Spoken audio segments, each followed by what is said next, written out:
Okay, so I'm trying to post in spurts in real time as I'm processing and thinking about things. And also, I want to just post kind of off and on because I think too much information all at one time can be a little bit overwhelming. And then we just all want to check out. I get it. So here's kind of a short personal take on the whole affirmative action thing and it being overturned by the Supreme Court earlier this week. I was thinking about this a little bit. So, first, as a college educator, I don't really speak from this hat very often, but as a college educator, one who teaches currently at the school that they graduated from, I innately have some personal, and as a person of color, I have some personal views on this. So here's kind of my not unique perspective, but maybe a perspective that you're not going to hear very often. So I teach at a university that I graduated from, got both my degrees from, and as someone that's done that, and this is where it's not necessarily going to be unique, like other faculty of color, I think can share some of the same thoughts, but the over the last like 5 to 6 years, the demographics have noticeably changed in my classroom settings. When I was a student, especially in undergrad and even in my graduate level courses, I was one of like two. Actually, I didn't graduate with anyone in my graduate degree and courses that was not white. And in undergrad, I think that I maybe was one of like 2 or 3 other people of color that I can remember that I was in undergraduate courses with.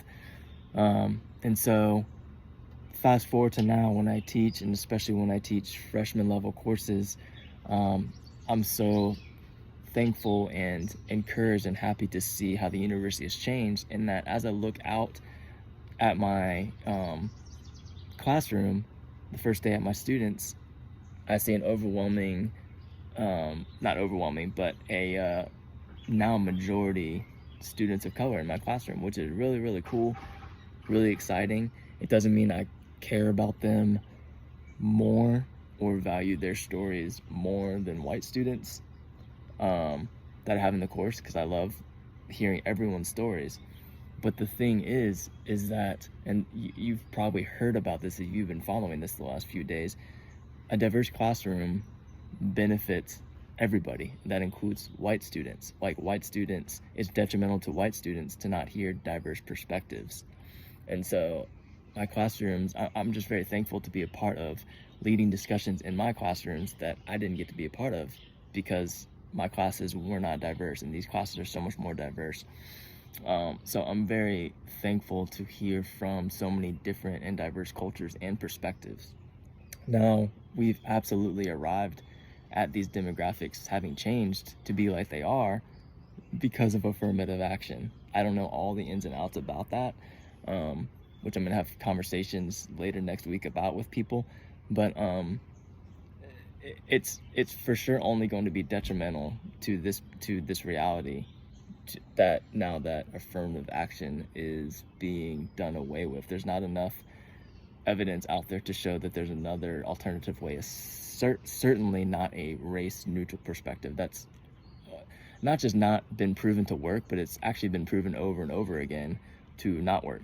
And so these are my personal thoughts, and 2 things I take away from hearing from so many new students of color who are often first generation college students, is that they often come in with having dealt with things like racism and being marginalized, and that's very much a part of their story, which is something that I was talking to somebody recently about, that they're not even going to be able to share in order to get into college, like on their essays or entrance essays, because that would be talking about race, and that's something that colleges are no longer allowed to discuss anymore or take into account. And so we're not just taking like a blank like element out of the admissions process. What's happening is you're taking a deep personal element of who people are away from them in order to further themselves, and it's being taken away historically by the people who have deprived them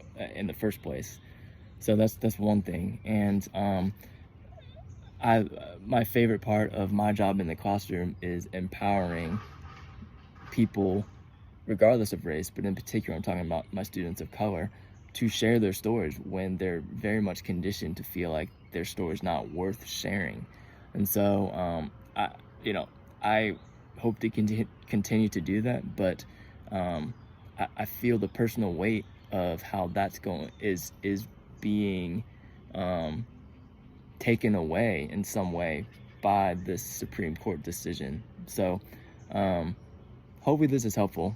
I encourage you guys to continue to um, read, listen to things that are helpful. There are a lot of moving parts that I'm going to continue to discuss on here and on the podcast, and I'm going to be calling in some very well-respected, very knowledgeable people to have these conversations with. So that's my 2 cents for now. Hope you guys have a great weekend.